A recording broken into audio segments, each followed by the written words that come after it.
Existe um ativo que toda empresa tem e quase nenhuma usa de forma estratégica.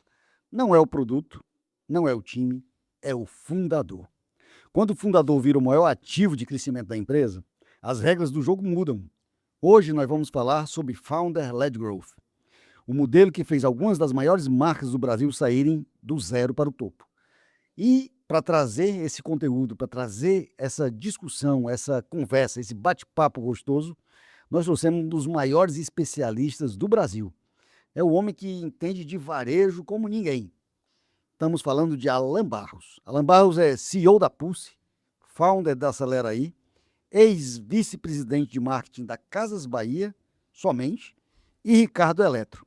Também é mentor do G4, criador do método MGS, com mais de 30 anos de experiência em varejo, marketing e comunicação. Meu amigo Alan, um grande prazer tê-lo aqui Uma conosco. honra estar aqui com vocês. Bem-vindo, Alan. Vocês são próximos de casa lá também. E, pô, que bacana a energia do grupo de vocês aqui hoje. Fiquei encantado. Empresários que estão a fim de fazer diferente, que estão a fim de olhar para o Brasil, apesar de tudo que nos dificultam, né? O empresário o empresário brasileiro é muito raçudo, Demais. mas ele está aprendendo a buscar conhecimento. E isso vai tornar ele invencível, porque a raça a gente sempre teve, jogo de cintura a gente sempre teve, e agora o empresário entendeu que ele tem que buscar conhecimento. O empresariado brasileiro vai crescer muito com isso. Verdade. E eu acho que quem está ali não está com a mentalidade de ter uma empresa frágil, que diante de crises desaparece, sofre muito. Mas de ter empresas mais fortes, mais consolidadas, mais robustas, para enfrentar todos esses desafios que nós estamos vivendo, esse grau de incerteza que nós estamos vivendo hoje, né? Exatamente. O empresário brasileiro ele tem uma coisa natural dele que é única no mundo. Só que ele cresce, depois ele bate numa laje. E essa laje é a limitação dele de transformar o que ele tá na cabeça dele em um sistema, em um processo, né? Boa, boa. Quando ele passa a ir buscar conhecimento, que nem ele está fazendo aqui com vocês, ele vai conseguir arrebentar essa laje, que é o que limita o crescimento dele. E ele vai pegar todo o potencial e vai exponenciar. Então, Legal. eu acho um momento muito próspero do país, isso que a gente está vivendo. Para contextualizar o pessoal que está nos assistindo, hoje, nos dias 9 e 10 de abril, hoje e amanhã, está acontecendo aqui o sprint da nova gestão. Esse movimento super bacana. A sala está lotada ali. Lotada de gente ávida por conhecimento. E o Alan acabou de palestrar. Antes tinha sido anteriormente o Felipe Atabe, que a gente já gravou aqui o podcast também. E se você tem interesse em saber mais o que é o sprint da nova gestão, vai aparecer um QR Code aqui embaixo.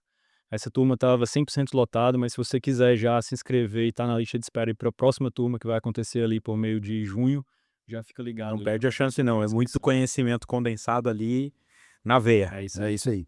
Alan, você saiu do zero, liderou o marketing da Casas Bahia, fundou a Pulse e o Aceleraí. O que você enxerga hoje que a maioria dos fundadores ainda não entende sobre o seu próprio papel dentro da empresa? Eu acho que o principal, e eu tenho um privilégio hoje, né, através do Aceleraí, de ter 10 mil clientes diferentes pelo Brasil. É muito raro isso na indústria da comunicação, né? Uma agência tradicionalmente tem 20, Diversidade. 30 clientes. Verdade. Então, eu considero realmente um privilégio, né? Porque a gente sente as dores de muitos segmentos da economia, cidades de todos os tamanhos. Tem cliente fazendo campanha com celebridade de cidades de 15 mil habitantes. Isso era impensável há um tempo atrás. Isso tá me ensinando demais. A gente sempre acha que a gente sabe, com 30 anos de carreira, a gente acha que a gente já conhece de tudo. Todo dia eu me surpreendo com a Aceleraí. E o que eu tenho visto, né? O empreendedor, a base do empreendedorismo brasileiro, ela é feita de pequenos e médios negócios. Não são os grandes, não são os enterprises, né? São os pequenos e médios que, inclusive, eles geram 60% dos empregos no Brasil. Então, a máquina, o motor do nosso país é feito do pequeno e médio empreendedor, que às vezes é ele e mais 2, 3 funcionários no máximo, né? E ele está numa fase que eu considero que vai transformar o nosso país, que é ele sempre lutou, ele sempre brigou, ele sempre teve uma resiliência muito grande, ele sempre soube, num jogo de cintura ali, resolver os problemas, mas ele começou a entender que ele tem que se agrupar com outros empresários, ele tem que trocar conhecimento com outros empresários e ele tem que buscar conhecimento prático, conhecimento da vida real. Não é o do diploma, mas que esse já foi, já não dá mais tempo. Não é o de livro, de professor. Não é o prático. E esse movimento está acontecendo muito rápido no Brasil e vai evoluir muito essa massa empreendedora brasileira. Então, acho que a gente tem aí uma verdadeira chance de fazer com que o nosso país retome o crescimento que a gente merece, né? O país sempre foi o país do futuro, acho que agora chegou o futuro através do empreendedor. Eu não tenho dúvida disso. Legal. Cara, você fala muito sobre, eu vi uma aula sua fantástica sobre o modelo de FLG, né? Sim. Founder-led Growth. Sim. Mas eu tenho certeza que nem todo mundo ainda sabe e está familiarizado com esse termo. Explica pro pessoal o que é o FLG, o que é o Founder-led Growth e como ele pode se tornar uma alavanca de crescimento do negócio. Eu vou falar porque as pessoas acham que o Founder de Growth é uma coisa nova que está acontecendo hoje, né? O Brasil teve um dos maiores Founder de Growth do mundo, que foi o Silvio Santos. Então, você quer entender o que é o FLG? É o Silvio Santos, é o camelô, empreendedor nato, que veio de baixo, veio do nada. E como camelô foi radialista, depois que ele foi radialista, ele virou ali apresentador de televisão. De apresentador de televisão, ele conseguiu montar sua primeira emissora. Ele foi construindo isso dele, né? E sempre através da imagem dele. Então, a diferença... existem hoje, eu considero 3 grandes grupos de empresa, né? Aquelas viciadas na performance, que são empresas que se aprenderam a comunicar apertando o botão ali de performance. Não tem demérito nisso, mas eu acho que elas não constroem marca dessa forma. Tanto que se você é ouvinte aqui, tá assistindo um podcast, você vai sentir essa dor que eu vou te falar agora. Teu custo do CAC tá subindo, teu custo do lead tá subindo, e você tá preocupado que o teu negócio não vai sobreviver. É isso, são as marcas que construíram a sua história na comunicação só fazendo performance. Aí você tem um segundo grupo de marcas, que são as marcas que entenderam os fundamentos do marketing, Kotler, David Acker, meu amigo aqui adora livros, né? Você deve ter lido Acker, já deve ter lido Kotler, que entenderam também que precisa começar a construir marca, não só entregar o serviço, não só entregar o produto. Essa é a camada aqui do meio. O custo do CAC também sobe, a inflação digital está acontecendo, a inflação da mídia acontece, mas ela sofre menos porque ela começou a construir uma marca na cabeça dos seus clientes. E tem uma terceira camada estratégica que é essa de hoje. Por quê? O Silvio Santos, ele entendeu tanto esse jogo do Founder Growth que ele criou o canal de comunicação dele, a emissora dele. Isso era impensável no passado. Então, quantos cases de Founder Growth você tem no passado? Pouquíssimos. As redes sociais abriram uma janela, uma possibilidade de qualquer empresário ser o Founder Lead Growth do próprio negócio. Porque agora a gente tem uma vitrine para aparecer. Né? No passado não existia essa disciplina. Qual que era a regra do mercado no passado? A empresa tem que ter um porta-voz. Você falando isso me lembra, Alan? Me lembrou aqui um empresário que era o Gugel. Lembra do Gugel? Lembro. Ele era um FLG dele ali. Só que ele usava de forma muito hábil a imprensa. Isso. Mas era difícil fazer o que ele fazia, né? Difícil. Antônio Hermílio de Moraes. Sabe qual que era a técnica? Eu estudei muito. A gente tem uma similaridade que a gente gosta de estudar. Quando eu comecei a estudar o framework do FLG, eu fui do passado, né? Porque a resposta do presente está no passado. E eu fui estudar. Os grandes FLGs do passado, eles usavam o quê? A política.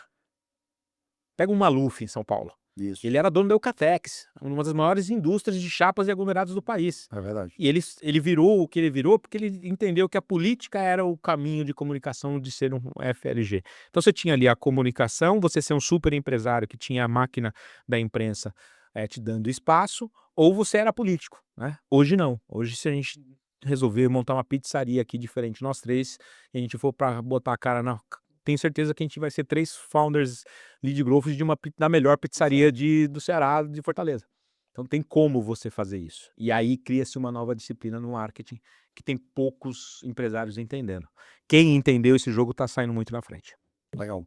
Você mesmo é um case de Founder-led Growth. Eu não queria ser, vou ser sincero. E por isso que eu acho que eu entendi a mecânica, viu? Legal.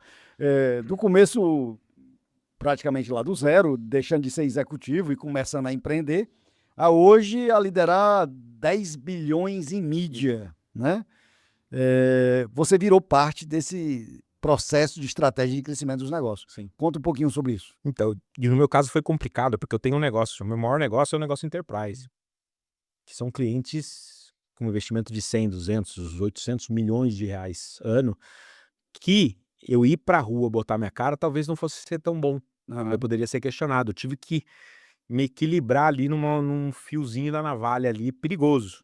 Né? Não ir tanto pro holofote. Por quê? Porque o Acelera-I, que era um produto de altíssima escala, que precisava dessa credibilidade emprestável, necessitava desse FLG para crescer. A gente fez o diagnóstico, o Alfredo lá do G4 é meu conselheiro numa das minhas empresas, ele falou, cara, você tem que ser. Eu falei, eu não vou ser. No primeiro momento eu falei, não vou ser, Alfredo, porque eu posso gerar conflito nos meus clientes grandes. Entendi. Não vai dar certo isso. E aí a gente decidiu que eu tinha que contratar um presidente que pudesse pôr a cara. fiz o headhunter, fiz entrevista, encontrei o cara, fiz a política de bônus dele, fiz o salário e tal. Tava com a assinatura do contrato, meu financeiro veio, Alan, você tá fazendo a conta errada, porque não é só um investimento no salário e no bônus desse cara. Ó, quanto que você vai investir para construir a imagem dele? Naquele momento eu decidi abrir meu perfil no Instagram. Porque para fazer bem feito você tem que investir muito. Verdade. E eu vou investir num cara que depois da manhã pode juntar comigo? Bora, né? É. Daí eu entendi que eu precisava botar a cara. O que eu fiz foram escolhas. Eu acho que o método que a gente criou lá do FLG, que você participou, ele tem muito esse cuidado, né? As pessoas acham que para ser um founder tem que ser polêmico, tem que ter hater, tem que mostrar tudo que você faz, tem que perder intimidade, tem que se hiper expor na rede social. Não precisa. Acho que esse é o grande recado. Tem esse formato de você ir, ser polêmico, né? Óbvio que tem, né? É um acelerador? Gera lead qualificado? Não. Eu provo hoje, com fórmula matemática, que você crescer, Gerar alcance, né? gerar alcance através da polêmica, nem sempre vai ser bom pro teu negócio, né? Mas existe, e aí foi o que eu fiz. Eu estudei 200 grandes cases de founder LG no mundo. 200. Foi um trabalho de 3 anos. Pesquisa profunda. Pesquisa profunda com 200 cases, 100 desses cases internacionais, de grandes nomes internacionais, que tem uma realidade diferente no Brasil, mas eu fui entender o fundamento do que eles fizeram, e aí eu aterrisei no Brasil. Estudei 100 grandes cases aqui no nosso país, de empresários grandes nacionais e principalmente de empresários regionais. Que o Brasil é um país continental. Sim. Não adianta você ir só para os cases nacionais que você não vai resolver a dor do regional. E acho que aí nasceu um produto muito forte, muito bem fundamentado, com tecnologia, para ajudar quem quiser estar nessas 3 faixas de marca, né? Eu quero continuar sendo uma marca que é viciada na performance, não tem problema, só fique sabendo que vai cada vez custar mais cara. Eu sou a marca que já aprendeu a construir marca, muito bom, isso vai ter que continuar sempre. Agora, eu construo marca e também presto credibilidade através do founder, é o melhor modelo de negócio hoje. Nós somos apaixonados por pesquisa, por estudar, por livros, né? Sim. E eu tô vendo aqui o seu livro aqui, Criatividade Exponencial. Fala um pouquinho para a galera que está nos assistindo, o que é que o Criatividade Exponencial ensina? Cara, o Criatividade Exponencial, eu quase morri, na Covid, em 2020. Eu fiquei 18 dias na UTI. E fiquei bem mal, 75% do pulmão Você comprometido. sobreviveu à Covid. Sobrevivi com 75% do meu pulmão Agora comprometido. a gente estava, daqui a pouco, outra crise grave também, que a gente vai conversar sobre Vamos daqui a falar pouco, dela, né? daqui a Daqui a pouco a gente fala dela. E, cara, quando eu saí do hospital, foi a primeira vez desde os 12 anos. Eu trabalho desde os 12 anos. Comecei limpando piscina. E quando eu saí do hospital, cheguei em casa, meu médico me proibiu de fazer qualquer coisa por 3 meses. Foi a primeira vez na minha vida que eu fiquei 3 meses sem ter o que fazer. Aí eu no terceiro dia eu tava surtando. O cara pira, né? Tava pirando. Aí eu liguei pro meu médico e falei, não, eu vou voltar a trabalhar, não aguento ficar em casa. Ele falou, por que você não escreve a porra do seu livro? Desculpa falar. Escreve o seu livro, cara. Aproveita que você tem que ficar em casa, escreve o livro, não sei o quê. Aí eu gostei da ideia e comecei a escrever meu livro. Escrevi 2. Um é das minhas memórias do varejo, que eu não posso publicar enquanto eu não me aposentar. Vou contar os bastidores do varejo brasileiro, que nunca ninguém teve coragem de contar. Igual o livro do Cláudio Galeazzi. É isso aí. Sem Não, cortes. muito, mas Sem cortes. muito. Mas aí quando eu me aposentar daqui uns 20 anos, quero trabalhar até os 75. E aí eu fiz um que era eu entendi que tinha um método recorrente nos maiores cases da minha carreira. E eu já usava isso de forma intuitiva. E eu comecei a montar ele, falei, cara, nossa, eu vou deixar um legado aqui. Terminei o livro, eu olhei pro livro e falei, não adianta eu publicar. Porque precisava ter uma agência inteira nas costas para usar os frameworks. Os frameworks estavam muito bem definidos, mas, para praticar esse framework eu tenho que ter um departamento de planejamento estratégico, tem que ter um departamento de pesquisa, tem que ter um departamento criativo. Aham. Falei, o que adianta eu publicar um negócio que o empresário não pode usar? Só uma outra agência vai usar? Falei, não adianta. Guardei o livro. Isso foi em 2022. E aí a tecnologia, a IA foi crescendo. Chegou um dia, no final,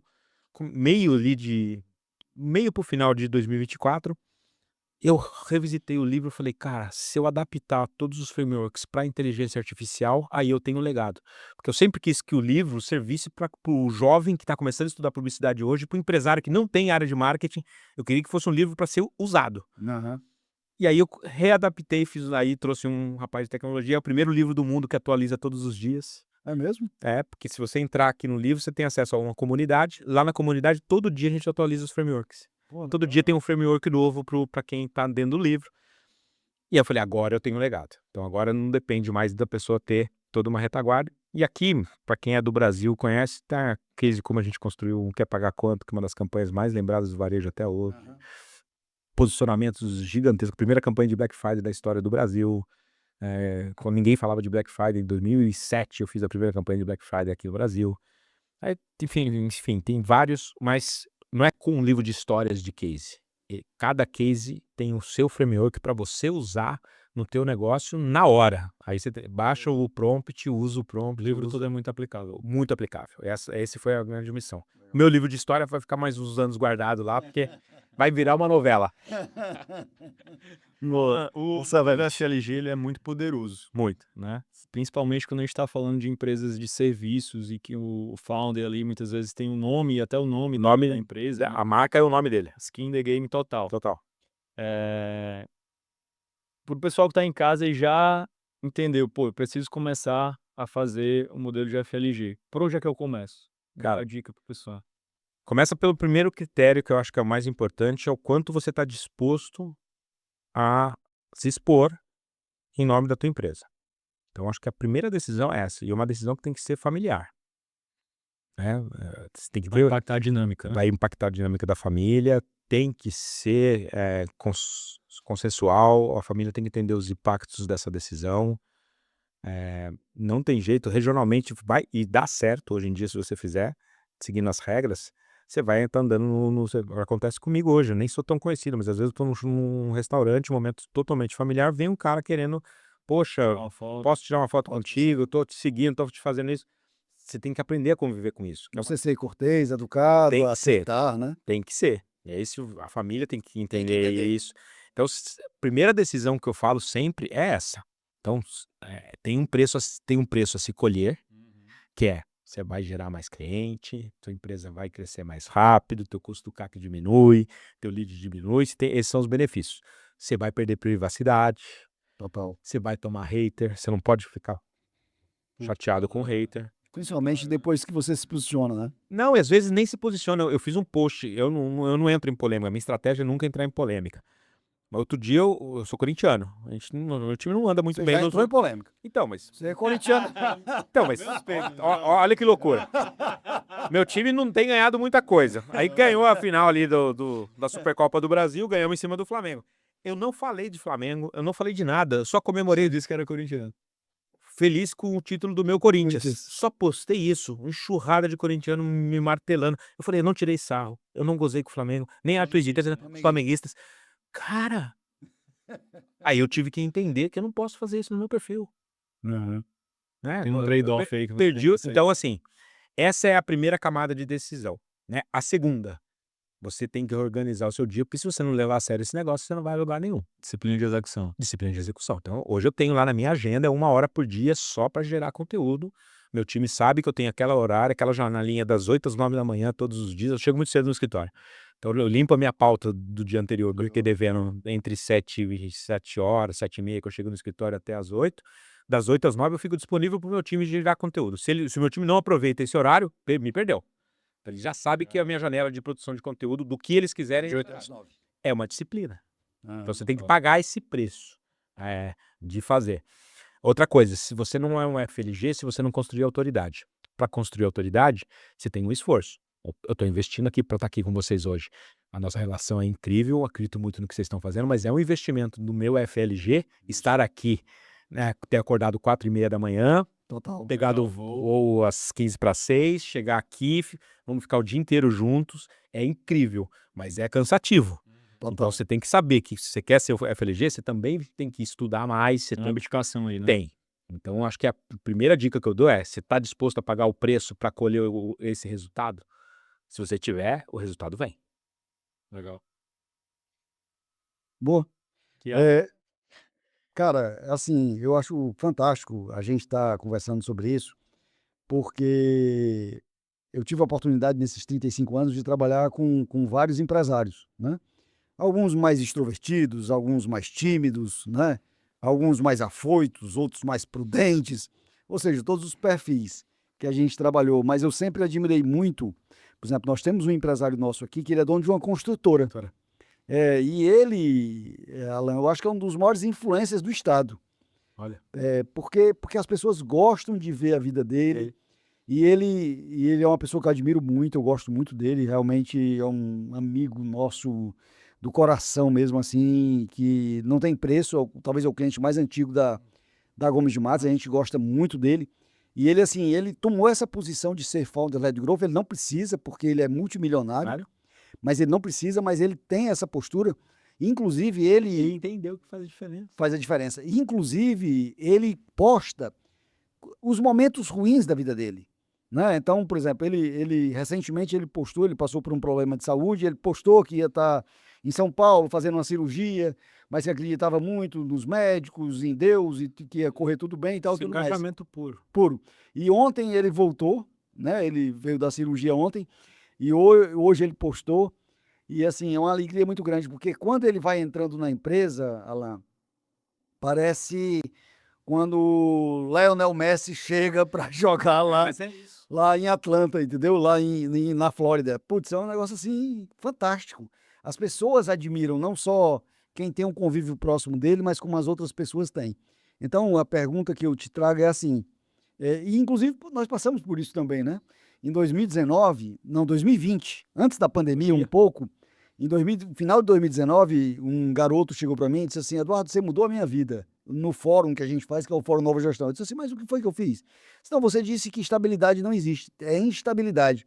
E que você tem que procurar instabilidade para você crescer, senão você não cresce. É isso. E eu trabalhava, minha família toda de funcionário público, e queriam que eu fizesse concurso, mas eu resolvi empreender. Hoje eu já tenho 3 negócios e tal, e mudou minha vida. Eu disse: cara, fantástico. Aí no final do ano ele foi até o escritório, me levou um livro para presentear, desejar Feliz Natal e tudo mais. E aí nós começamos a conversar. E aí ele foi e disse assim: Eduardo, você é o cara, do mundo físico.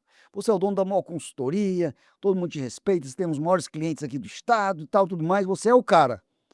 Aí eu notei que ele queria dizer alguma coisa a mais. Aí ele olhou para mim, lembra? Ele tava você na mesa, e aí ele foi e disse assim: mas no mundo digital tu não é ninguém. Uau. Aí eu disse assim: como assim? Franqueza radical. É radical. Como assim? Ele disse: cara, teu perfil é fechado.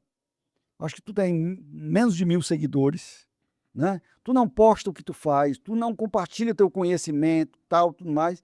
E realmente eu era assim, low profile total. Não.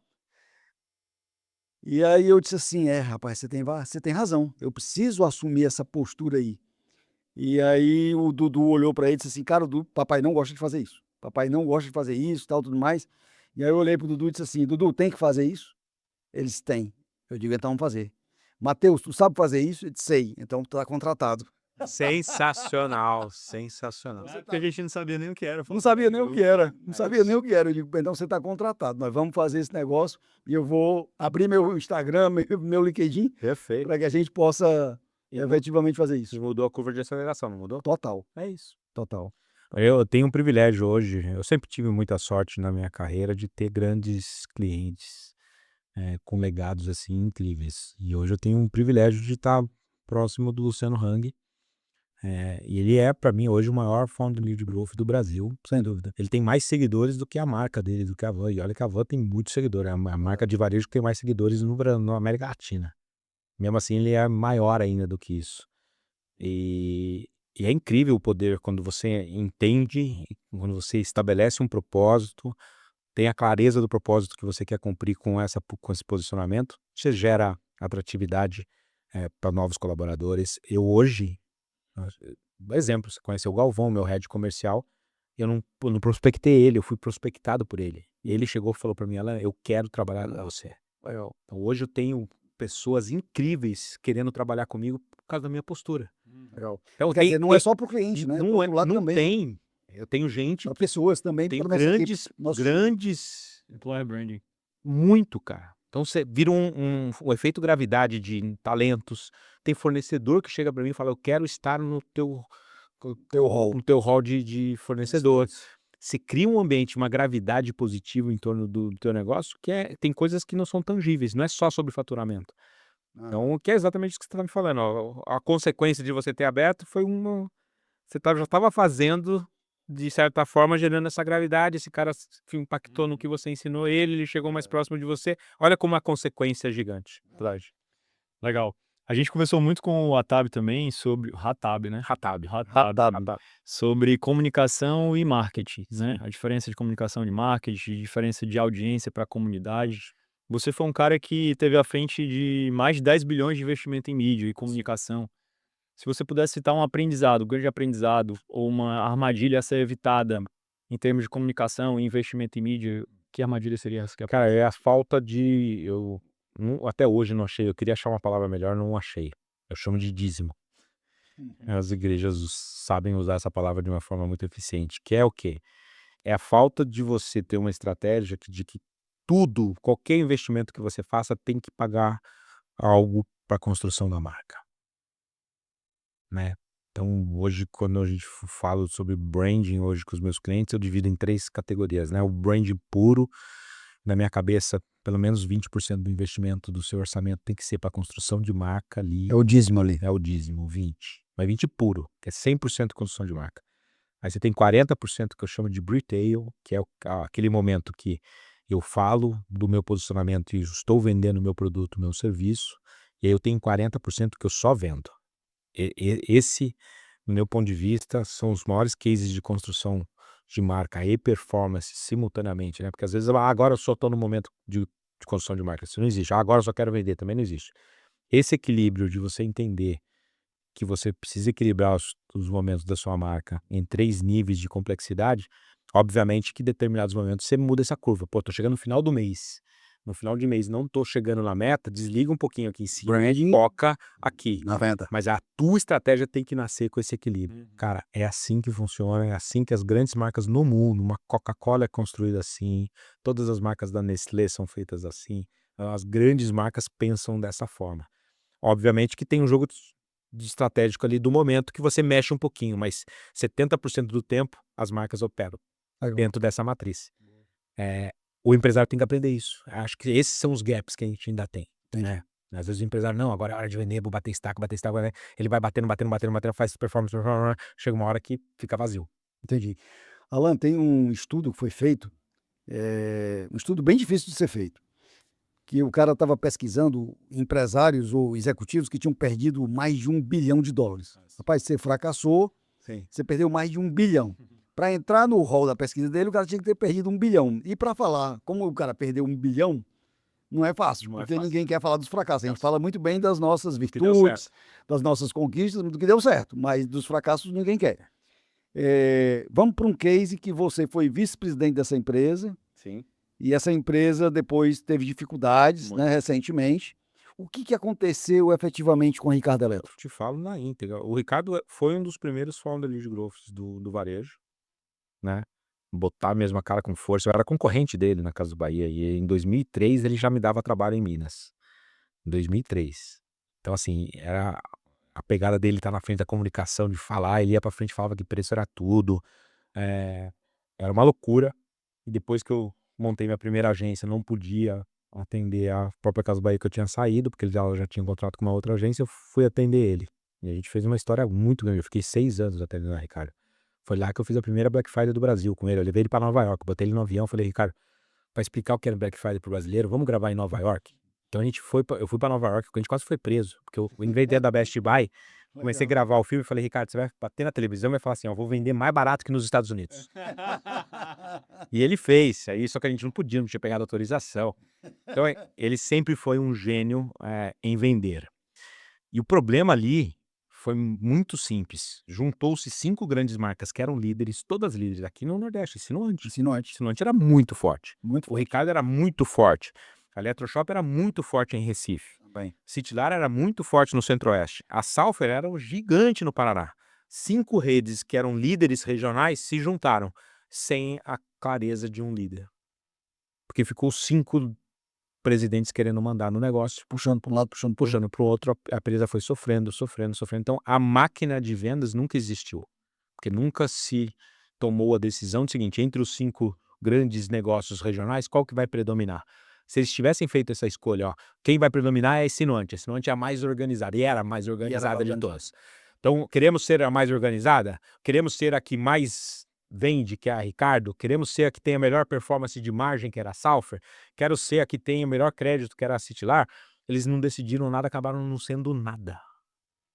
Eu vi isso acontecer de camarote. Quando acordou o negócio, que foi no final do processo, já quando estava precisando vender lá pro fundo, que aí tomou-se a decisão de unificar as marcas. Aí e decidiram pelo Ricardo. Mas já era tarde, a dívida já era gigante. Mas esse foi um case. Eu escrevi isso no meu livro, Os Bastidores disso que aconteceu. É um case de falta de definição de liderança. Aquela máxima que um cachorro com 2 donos morre, imagina com 5 donos. O custo da inação. É nessa. Legal. Foi o que aconteceu. 5 empresas gigantes regionais, quando se somaram, viraram uma empresa inócua, sem liderança. Falando das Casas Bahia, você contou uma história na tua última aula que eu estava assistindo, que eu achei fantástica, queria que você compartilhasse com o pessoal, que é uma estratégia de marketing pura da fila, do pessoal, que você foi uma estratégia para abordar o pessoal na fila. Foi muito bom. Na verdade, nem era da Casa Bahia, era concorrente na época, era da Marabras. Da Marabras, né? Verdade. E o cara era todo dia 5 de pagamento, era um drama na minha loja, porque eu não tinha verba para fazer pesquisa de onde abrir ponto. E o dono da empresa me pressionava para abrir loja, abrir loja, abrir loja. E a minha estratégia era muito simples. Era uma pesquisa de mercado. Onde tem Bradesco e Casas Bahia, eu abri uma loja no meio. Então, minha regra não era, esse é o melhor ponto da cidade. Não, se tinha Casa Bahia, tinha um ponto do lado, eu abria. Se tinha Bradesco, eu tinha abrir uma loja do lado que dava certo. Essa era a minha regra de prospecção. E eu, pau. Só que todo dia 5, que era dia de pagamento, como eu tinha muita loja do lado da Casa Bahia, era um drama. Porque fazia aquela fila de gente pagando carnê na Casa Bahia. Fila na minha porta e minha loja vazia. Ninguém entrava. Aquilo me dava um pânico, cara. Eu falei, preciso criar uma dor, né? preciso fazer alguma coisa, preciso fazer O cliente tá aí na porta, pô. Só fazer alguma coisa. Aí eu chamei meu cara na época era a Losango, era uma das financeiras que operava com a gente. Eu falei, cara, eu quero fazer uma loucura. O que que é? Eu quero botar meu vendedor abordando os clientes na Casa Bahia. Mas como assim? O cara tá pagando carnê. Não, vamos fazer o seguinte. Se ele tiver lá comprou 10 parcelas, se ele tiver na 7ª, tiver faltando só 2 parcelas para acabar o carnê, eu quero incluir a dívida dele na minha venda. Como assim? O que você quer fazer? Eu quero falar para ele o seguinte, botar o meu vendedor falando assim, você tá pagando a parcela hoje? É a 8ª parcela? Tá faltando só 2? Tá. E se você for embora com o dinheiro no bolso, em vez de pagar a parcela da Casa Bahia? Fantástico. Aí o cliente dava atenção. Como assim? Não, assim, a gente vai quitar o carnê da Casa Bahia se você comprar um guarda-roupa comigo hoje. Eu vou incluir essas 2 parcelas da Casa Bahia no carnê da Marabras. Com a primeira parcela para daqui 60 dias. Então, a parcela desse mês da Casa Bahia você não precisa pagar, volta com o dinheiro pro bolso, vai levar sua mulher para jantar, vai levar ela no cinema. Do mês que vem você não precisa pagar também, porque a gente já quitou, e aí só daqui 60 dias, e tem mais, você ainda vai com um colchão novo para tua casa, você vai com o sofá novo para sua casa. Fantástico. Eu pegava o cliente da fila do meu concorrente para vender, explodiu de vender, meu. Foi uma loucura. Tem uma piada. Fiscalmente era um problema, porque eu não poderia refinanciar um outro carnê, né? Tinha um problema ali, mas o Nasser era um cara que não ficava preso às regras. E metemos o pé, cara. Nossa, vendemos muito. Foi um dos motivos depois da Casa Bahia querer ir lá me contratar. Legal. O cara falou, prefiro esse maluco do meu lado do que no concorrente. Tem uma piada que é mais ou menos isso, muito inteligente. Que tinha 2 lojas que vendiam muito e viviam lotadas. E a loja do meio não vendia nada. E o cara não vendia e a turma entrando na loja, entrando na outra loja, mas entrava na loja dele. Aí foi que ele botou uma placa muito grande, tirou a logomarca dele e botou um nome bem grande, Entrada. Sensacional. Muito genial também. O pessoal não tá escolhendo a minha marca, entra aqui. Sensacional. Muito bom. Boa. Cara, puxando agora o fio aí do Acelera Aí. Eu acho que é um puta case que a gente tem que mencionar aqui. Obrigado. A primeira pergunta que eu queria te fazer é como é que surgiu esse primeiro insight, essa faísca de, tem um modelo de negócio aqui? Cara, vou contar um negócio que eu contei pouquíssimas vezes. O case do Acelera Aí começou no início da minha carreira, 30 anos atrás. Eu tava na Marabras, não tinha verba pra nada, e resolvi um dia ir no SBT. Fui no SBT lá, eu queria ir pra televisão. Minha verba era de 15, até hoje eu lembro. Tinha 15 mil reais de verba. O diretor do SBT me atendeu. Depois ele virou vice-presidente da emissora, o Walter Zagari. Ele me atendeu tal. Qual a tua verba? Eu falei, 15 mil reais. Ele olhou assim pra mim com uma cara assim, entendo a tua vontade, mas 15 mil reais você não faz nem rádio. Um comercial no SBT custa 100 e poucos mil reais. Não dá. São Paulo é a praça mais cara do Brasil. Falou, não dá pra fazer. E eu tentando, eu falei, poxa, me ajuda, eu vou ser um grande anunciante, se você me ajudar agora eu vou ficar grato para sempre, sempre eu vou priorizar o SBT, tentando argumentar lá com as forças, pouquíssimas forças que eu tinha. Ele chegou e falou para mim, cara, pela tua energia aqui, eu vou te dar uma ideia que nenhum publicitário aceita. Eu falei, o que que é? Eu topo. Tem um artista da casa que ele é o vilão. É o vilão do programa de maior audiência nosso, que é o Show de Calouros, com o Silvio Santos. Sim. Mas como ele é o vilão do programa, ninguém da publicidade contrata ele. Então qualquer dinheiro que você der pra ele, ele vai aceitar. Que era o Pedro de Lara. Pedilar. Aí ele chamou o Pedro de Lara, conversei com o Pedro de Lara, fechei com ele o seguinte, que ele ia na minha loja fazer a inauguração, ia ficar lá na loja por R$ 5.000. E eu nem falei com o dono da empresa. Falei, eu tomei a decisão. Seu Pedro, vambora, vem cá. Porque na minha cabeça eu já tinha criado a campanha. Eu não ia falar que só o Pedro de Lara ia estar. Eu ia falar, ó, inauguração da nova Marabras com show de calouros. Presença do Pedro de Lara pequenininho. Mas a chamada era. Show de calor. E os R$ 10.000 que sobrou, o que eu fiz? Carro de som. Só podia fazer carro de som no bairro lá, na Vila Nova Cachoeirinha. E o carro de som falava assim, ó, show de calouros na nova Marabras. Presença do Pedro de Lara. Beleza. Cara, não esqueço, porque tem coisa que marca a nossa carreira pra sempre. Né? É verdade. Avenida Parada Pinto, na Vila Nova Cachoeirinha, em São Paulo. Tinha umas 5.000 pessoas na porta da Marabras. Caraca. Era a terceira loja nossa. Isso, eu entendi a força que um nome pode emprestar pra uma marca. Então, eu entendi esse efeito lá quando eu tava no começo da minha carreira, com 18 anos. Isso mudou a história da Marabras para sempre. Marabras, depois eu cheguei a 100 lojas, depois que eu contratei Zé de Camargo e Luciano para a marca, é um contrato até hoje, um contrato que tem mais de 25 anos. Eu tô tentando colocar no Guinness, porque é o contrato, meu nome tá lá até hoje no contrato, tem o contrato mais antigo do mundo na publicidade, com 25 anos de contrato. E eu entendi essa força.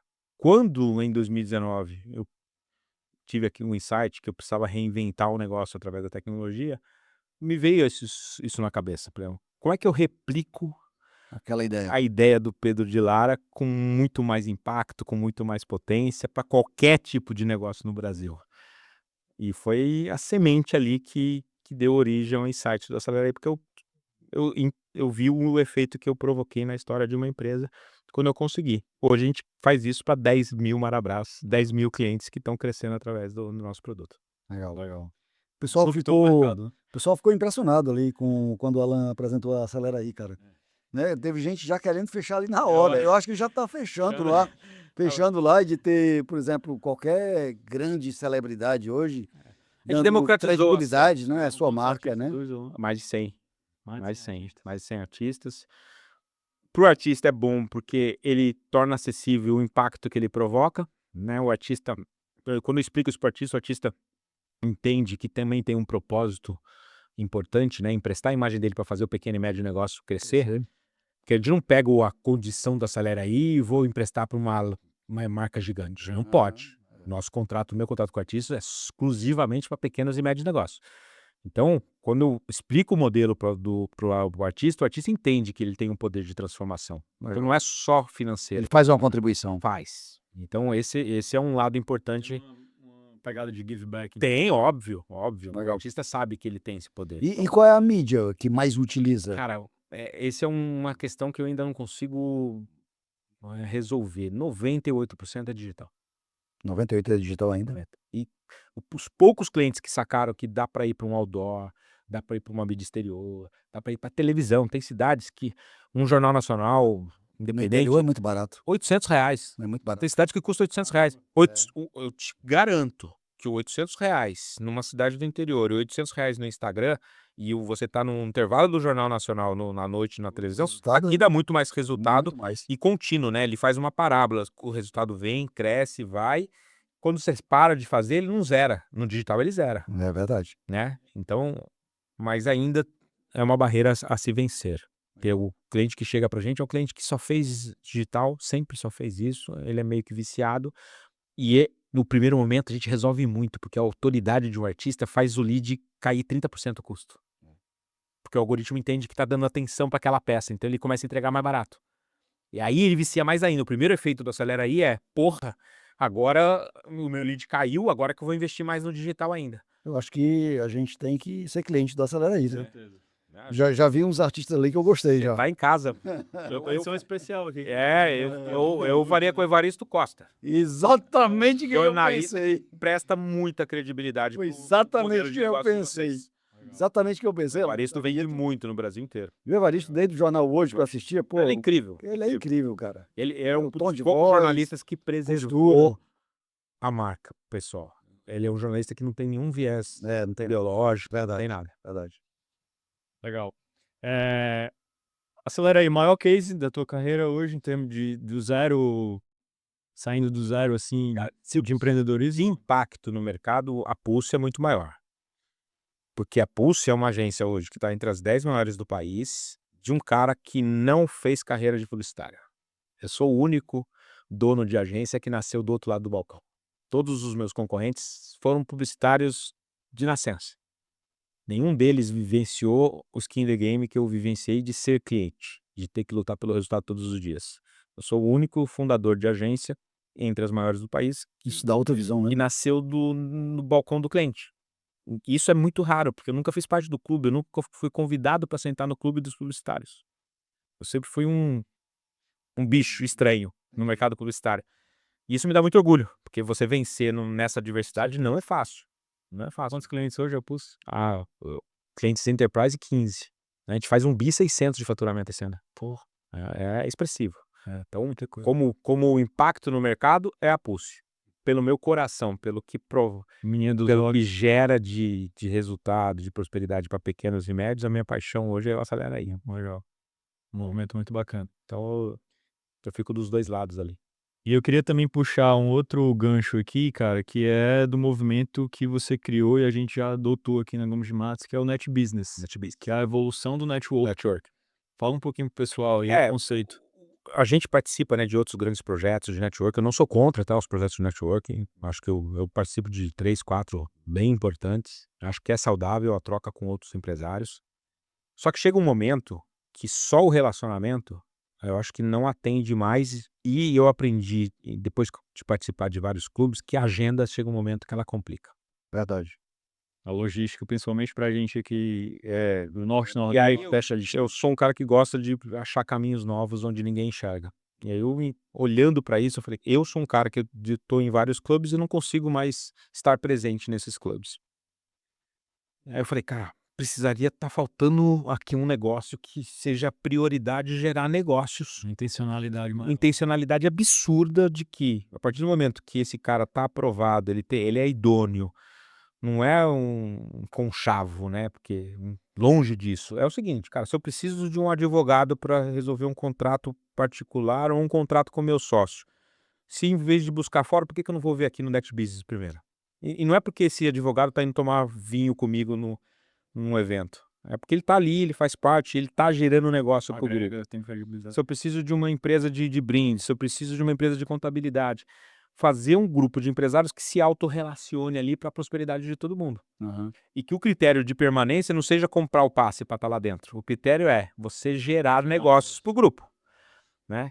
E a gente, aí suportado por IA, suportado por tecnologia, a gente está criando um negócio que a gente chama de maestro, que vai fazer essas conexões. Não significa fazer só negócio com a minha empresa. Eu estou todos os dias com muitos empresários, eu sei a dor de vários. No Net Business, a minha única atribuição vai ser ligar, mandar uma mensagem para o maestro, falar, estou saindo agora de uma reunião com um cliente X, esse cliente está com uma dúvida tributária da reforma fiscal. Conecta, maestro, conecta com o nosso melhor membro com esse cliente. O que me custou fazer isso? Nada. Isso é Net Business. Agora, no modelo antigo de network, eu tenho que ir lá, marcar um almoço, apresentar formalmente de um lado para o outro. Isso eu já não tenho mais tempo. Então, o Net Business, para mim, ele é trazer agilidade e tecnologia para conexão entre empresários que têm a mesma posição, a mesma propósito, a mesma vibração. Por isso que eu falo que é essa evolução. Fiquei muito honrado de ver aqui na parede de vocês esse conceito, que a gente consiga espalhar isso pelo Brasil inteiro, porque isso vai ajudar o empresário a crescer. Se está fazendo sentido para você esse papo e esse movimento que a gente está construindo aqui junto com a Alan, junto com a Acelera aí, com a MGS, não deixa de mandar esse podcast também para alguém que esteja fazendo sentido, né? Que você acha que vai fazer sentido para essa pessoa também. E a gente já está com a lista aberta para a próxima edição do Sprint na Nova Gestão. Então vai aparecer o QR Code aqui embaixo, não perde tempo, se inscreve, porque as vagas são limitadas, essa turma lotou e muita gente ficou de fora. Então se você quer fazer parte Espaço para ninguém na sala. lotado. Se Nós você quiser super fazer parte lotamos, desse movimento, porque o pessoal insistiu muito e a gente teve que Fui mais chegar 4 no palco pessoas lá. ali, tava apertadinho ali. Foi. Muito legal. não perde essa oportunidade. Você sabia, Alan, que essa sua ideia tem um livro bem antigo mesmo, chamado A Conspiração Aquariana. Esse eu não conheço, esse eu não li. Esse livro, ele fala justamente o seguinte, que as pessoas do mal, elas têm uma facilidade muito grande de se unir para praticar o mal. E as pessoas do bem não têm isso. Então, assim, o Sinfonia, o Maestro, para mim, é justamente a tangibilização de pessoas do bem querendo se unir. querendo se unir para fortalecer. Para fortalecer. Preciso ler esse livro. Eu acho que é a tangibilização da conspiração aquariana. Os bons precisam Não se se unir. juntar aos bons para a gente poder fazer um mundo melhor. Perfeito. Legal. Obrigado pela referência, eu vou ler o livro. Excelente. Estamos encaminhando já aqui para o final do nosso episódio e a gente tem um quadro, Alan, que chama Verdades que Poucos Falam. Opa. Aí eu quero sinceridade absoluta, né? São 5 perguntinhas rápidas. Manda. Um bate-bola. Não me prepararam para elas, hein? Sacanagem. Surpresa. Fundador que tem vergonha de aparecer, tá condenando a empresa ao anonimato? Pior que isso, o prejuízo. Porque vai ficar muito caro se comunicar, a atenção está cada vez mais difícil. Ativo mais escasso, atenção. Atenção com credibilidade. Então, tem medo de botar cara, vai ter prejuízo. Qual é a maior mentira que você já ouviu para empresários, que os empresários contam para si mesmos para não produzirem conteúdo? Para não produzirem conteúdo, uma mentira que eu não levo jeito para isso. É maior, ninguém leva jeito para isso. E você criou um agente fantástico, que eu já usei, eu passei pro Eduardo também, cara, aquilo ali tem um poder. É incrível. Agora, é uma certeza, primeiro conteúdo que você vai fazer vai ficar ridículo, você vai ter muita vergonha de olhar para ele daqui 6 meses. Dane-se. Comece. Você vai melhorar muito com o tempo. Boa. Uma empresa pode crescer muito sem que o fundador tenha presença pública? Existe a possibilidade do fundador, de acordo com o tamanho do negócio, criar uma estrutura que a estrutura reverbere para isso. E o próximo etapa do Founder Lead Growth é você fazer com que os seus colaboradores também sejam FLG. Legal. E eu estou fazendo isso nos meus negócios. Né? Eu não quero que dependa só de você, só de mim. Então, A gente também tá é isso. para os sócios. Tem que fazer, cara. Então, assim, a nova era da comunicação, todo decisor, todo gestor tem que ter essa contribuição de comunicação. A gente se conheceu, de certa forma, através do G4. Há quantos FLGs tem dentro do G4? O G4 tem a camada dos 3 fundadores, depois tem a camada dos mentores, e hoje ele tem a camada aqui dos alunos. Dos alunos. Os alunos que são FLG, todo aluno do G4, você fez um FLG pro G4 aqui, incrível, contando o seu testemunho. Então, quem criar essa engrenagem vai voar. Boa. Isso mesmo. Criatividade, é o dom ou é processo? Meu livro diz isso, né? A criatividade, talento, eu costumo comparar o seguinte, eu falo de Pelé e Cristiano Ronaldo. Né? Pelé era dom, Talento puro. talento puro. Quantos Pelés existiram? Só um. Cristiano Ronaldo é disciplina, é método, é processo e chegou muito perto do Pelé. Muito perto. Em performance é inquestionável, chegou bem perto dele. Em quase tudo.